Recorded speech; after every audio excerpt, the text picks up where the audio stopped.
एकदा एका गावात महात्मा बुद्ध प्रवचन देत होते. आपले बोलणे संपवून ते म्हणाले, माणसाच्या दुःखाचे कारण म्हणजे स्वतःला कुणाशी तरी बांधून घेणे. जिथे लगाव असतो तिथे बंधन असते, तिथे स्वतःचे दुःख निर्माण होते. त्यामुळे तुमची बंधने जाणून घ्या आणि त्यातून बाहेर पडण्याचा प्रयत्न करा. यानंतर त्यांनी सर्वांना आशीर्वाद दिला आणि नंतर ते आपल्या आश्रमात परतले. दुसऱ्या दिवशी एक व्यक्ती त्यांना भेटायला आला. त्याने बुद्धाला नमस्कार केला आणि म्हणाला, महात्मन, मी काल तुमचा उपदेश ऐकला. तुमचे शब्द माझ्या हृदयात घुसले आहे. मी माझे बंधन तोडले आहे. मी सर्व आसक्ती सोडली आहे. आता मला तुमच्या आश्रयाला यायचं आहे. त्या व्यक्तीचे म्हणणे ऐकून बुद्ध हसले आणि हळूच म्हणाले, सविस्तर सांग, तू कोणती बंधने तोडली आहेस आणि कोणती आसक्ती सोडली आहेस? ती व्यक्ती म्हणाली, माझ्या घरी वृद्ध आई वडील आणि पत्नी आहे. मला एक लहान मूल आहे.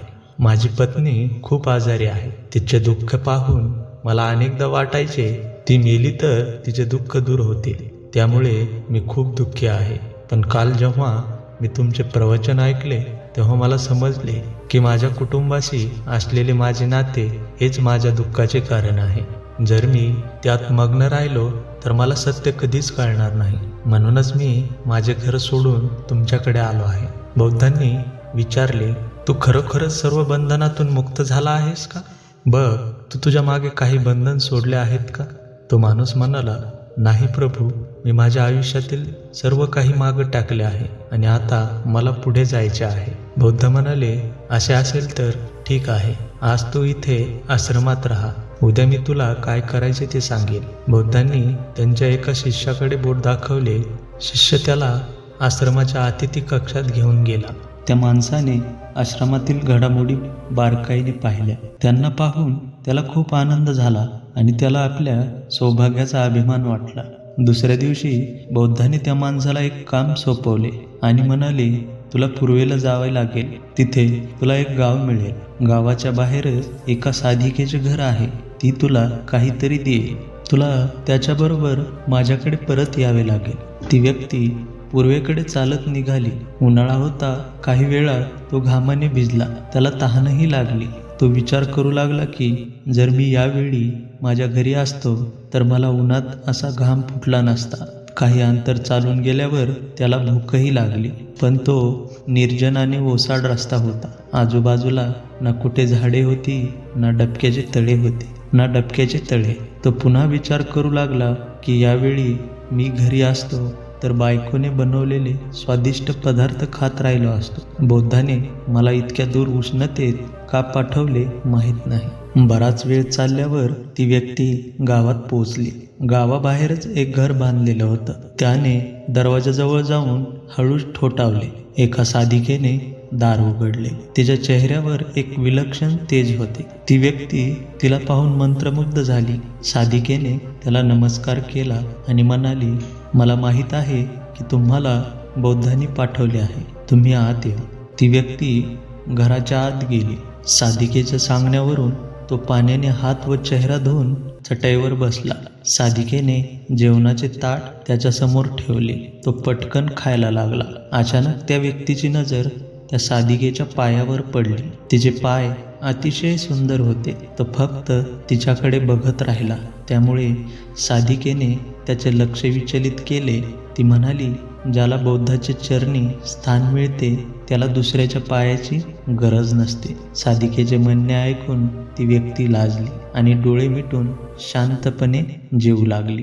जेवण झाल्यावर साधिका म्हणाली, तुम्ही दूरवरून आला आहात. तुम्ही थकलेले असावे. इथे चटईवर झोपा. मी तुम्हाला पंखा लावेन. ती व्यक्ती खूप थकलेली होती. तो चटईवर झोपला आणि डोळे मिटले. साधिका त्याला पंखा लावू लागली. पण झोपूनही त्या व्यक्तीला आराम वाटला नाही.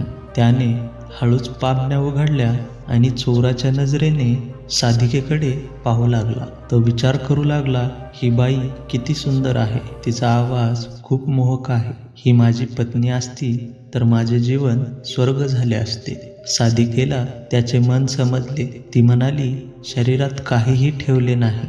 हे फक्त मांस, मज्जा आणि हाडाचे मिश्रण आहे. जो व्यक्ती त्याच्या आकर्षणापासून मुक्त होतो तोच सत्याची प्राप्ती करू शकतो. हे ऐकून ती व्यक्ती घाबरली. तो चटईवरून उठला आणि म्हणाला, आता मला बौद्धाकडे जावे लागेल. बौद्धाने मागितलेली गोष्ट मला द्या. साधिकेने हसत उत्तर दिले, ज्या कार्यासाठी बौद्धांनी तुम्हाला पाठवले ते पूर्ण झाले आहे. साधिकेची ही गोष्ट त्या व्यक्तीला समजली नाही. तो दरवाजाकडे सरकला. दारापाशी पोहोचून तो क्षणभर थांबला आणि मागे वळून म्हणाला, तुम्ही अंतर्यामी आहात का? तुम्हाला माझे मन कसे समजले? ती स्त्री हसत मुखाने म्हणाली, बौद्धाच्या कृपेने मी भ्रांती आणि भ्रमातून वर आले आहे. म्हणूनच मी भावनांपासून अलिप्त आहे. एखाद्याचा चेहरा पाहूनच त्याच्या मनातील निर्माण होणारे विचार मला समजतात. तिचे बोलणे ऐकून त्या व्यक्तीला पुन्हा एकदा लाज वाटू लागली आणि विचार करू लागला की ज्या बाईने माझा खऱ्या मनाने सन्मान केला त्या बाईबद्दल मी काय विचार करत राहिलो.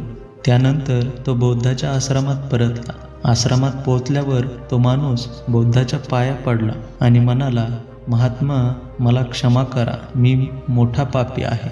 त्याचे म्हणणे ऐकून बौद्ध हसले आणि म्हणाले, म्हणूनच मी तुला साधिकेकडे पाठवले होते, जेणेकरून तू स्वतःला पाहू शकशील. आता मला सांग, तू खरोखरच आसक्ती आणि बंधन सोडले आहे का? ती व्यक्ती काहीच बोलली नाही. तो डोळे मिटून शांत उभा राहिला.